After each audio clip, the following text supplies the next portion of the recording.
Hello बच्चों, कैसे हैं आप। आज हम सीखेंगे सूरदास के पद। कक्षा 8वीं में ये पद हैं सूरदास के पद।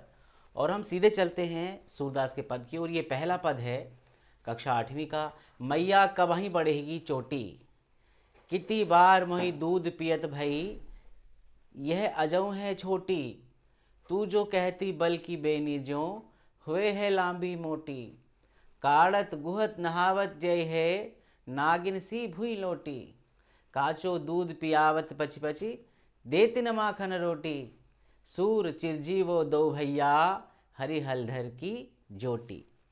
इस पद में कृष्ण जी माँ यशोदा से शिकायत भरे लहजे में कह रहे हैं कि मैया, मेरी चोटी अर्थात बाल, मेरी चोटी कब बढ़ेगी, अर्थात मेरे ये बाल कब लंबे होंगे, कब बढ़ेंगे। मैया कब है यानी कब बढ़ेगी चोटी, यानी चोटी बाल। कितनी बार मही दूध पियत भई, ये अजब है छोटी।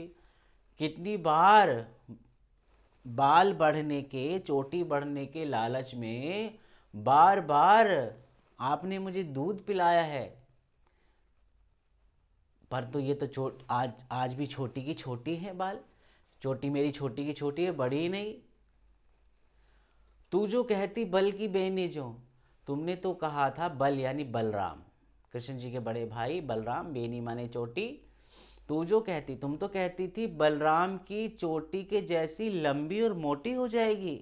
जैसे कृष्ण जी के बड़े भाई थे बलराम, उनके बालों जैसी, जैसे उनकी चोटी है वैसी ही लंबी और मोटी हो जाएगी। काढ़त गुहत नहावत जय हैं, नागिन सी भुई लोटी। काढ़त यानी नहलाकर धुलाकर और बालों को काढ़ कर गूंथ कर कैसे लगेगी, नागिन सी भी नोटी, अर्थात नागिन जैसे, जैसे लंबी होती काली लंबी नागिन होती है, ऐसे ही जमीन पर लौटेगी तुम्हारी चोटी। नहला धुला कर जब काढ़ेंगे गूंथेंगे बालों को तो नागिन सी ऐसे लंबी हो जाएगी और ज़मीन पे लौटेगी, अर्थात इतनी बड़ी हो जाएगी चोटी। हम्म। काचो दूध पियावत पची पची, देती न माखन रोटी।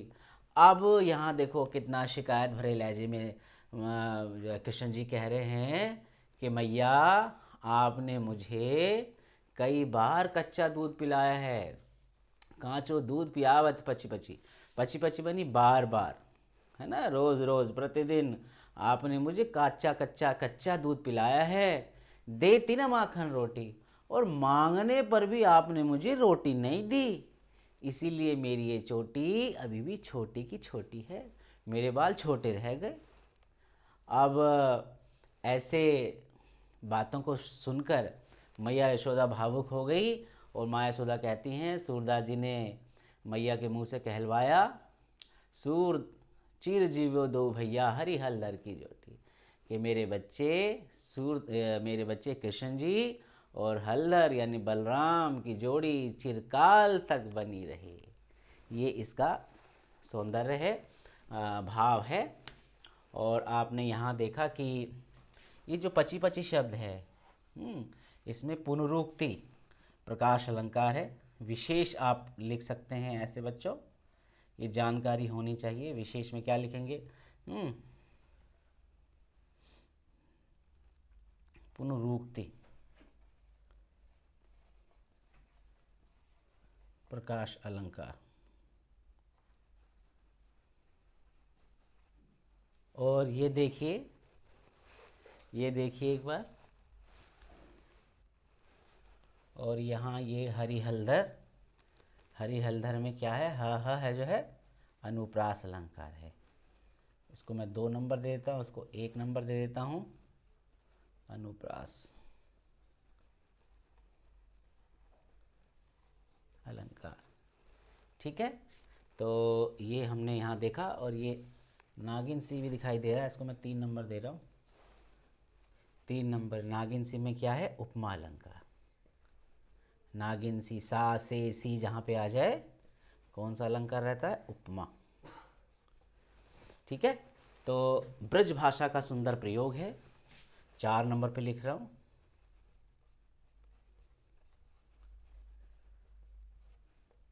ठीक है। तो कुल मिलाकर हमने इसका आज भाव सौंदर्य और शिल्प सौंदर्य दोनों देखे। और आप जानते हैं यहाँ पे हमने क्या सीखा, स्टार्टिंग में क्या सीखेंगे, है ना।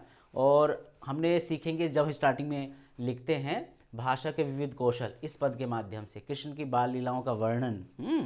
और अब आप ऐसे लिख सकते हैं कि आपने क्या सीखा, TLO लिख सकते हैं आप, है ना। क्या सीखा आपने, तो आपने सीखा कृष्ण की बाल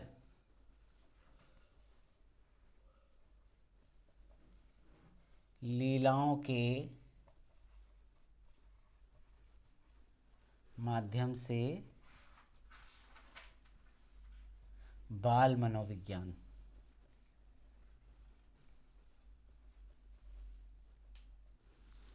ठीक है, तो इस तरह से हमने सीखा। और काव्य भाषा का सटीक प्रयोग हमने सीखा, ये भी लिख सकते हैं आप।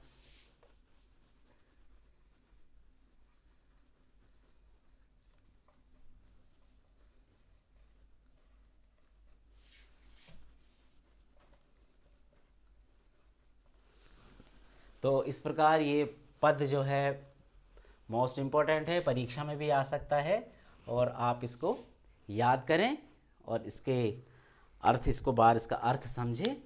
तो इस तरह से आप अगर आपकी परीक्षा में आता है तो आप लिख सकते हैं। ठीक है बच्चों, तो ये पद आपको कैसा लगा, अच्छा लगा तो लाइक करें, और चैनल पर पहली बार हैं तो सब्सक्राइब करें, शेयर भी करें। थैंक यू बच्चों।